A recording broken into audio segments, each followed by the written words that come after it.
Hello. If you are watching this, you are probably an incoming freshman looking for advice on college level writing. You will be writing longer papers with more expectations that you have experienced in the past. I'll tell you all you need to know on how to complete your paper on time, where to find reliable peer-reviewed sources, the consequences of plagiarism, and how to cite a source and write a bibliography so you can avoid being accused of plagiarism. And now I will share tips on how to finish your paper on time.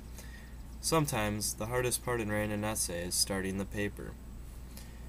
When a paper is assigned, the first thing you should do is find sources, write your name, and what class it is for, and start your introduction.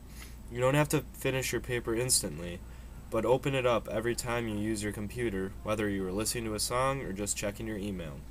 When you realize you're just wasting time on your computer, switch to your paper and write until you can't any longer. If you do experience writer's block, take a break. You can listen to a song, take a nap, go outside for a walk, check your Facebook, anything. And if none of that works and you still can't think of anything to write, talk to your friend about the subject. Hopefully they will inspire you to write more. And if you are having any distractions from writing your paper, such as your phone or the internet, turn them off. Because your paper is much more important than what you can be doing otherwise.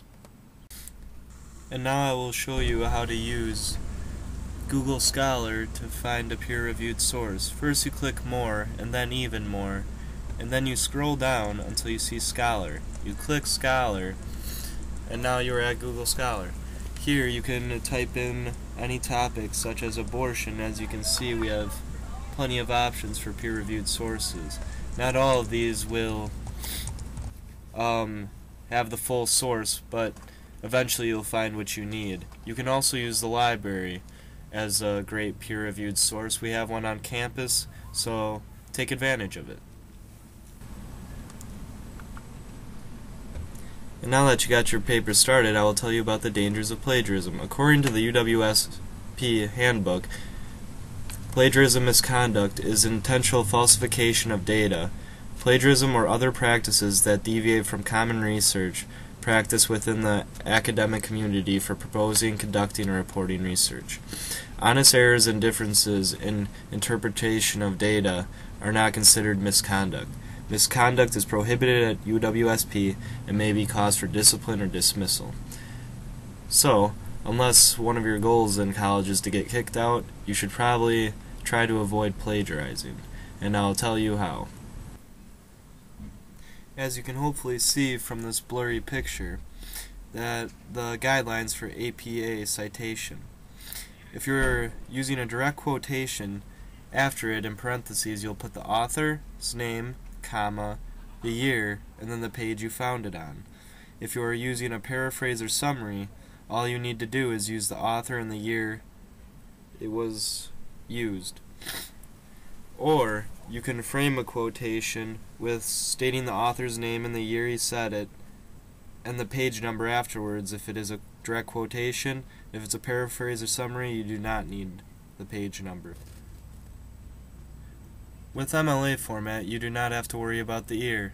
All you have to worry about is the author and the page number.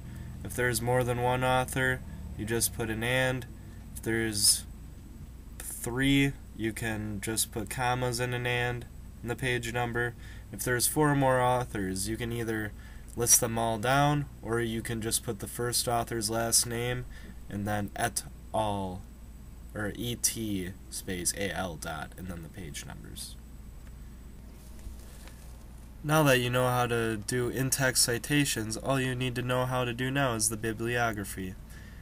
The first one on top is MLA format. You put the author first. As you can see, the last name is first, and then the first name, the title of the work in quotations, and then the source title in italics. Then you'll want to write the publication date and the page numbers. On the bottom is APA format. You also start with the author, but as you can see, you use initials instead of their first name. You also will have to write the publication date. Then you write the article title. There will be no quotations, and please notice that it is mostly lowercase besides the first letter. And then the journal title will be in italics. Then you'll write the volume, the page numbers, the date you viewed it online, and then what database you got it from.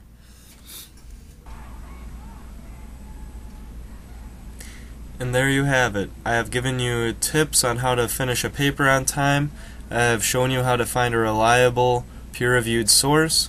I've told you about the dangers of plagiarism and how to avoid it with in-text citation, and how to write bibliography in both MLA and APA formats. You are now ready to write a college-level paper.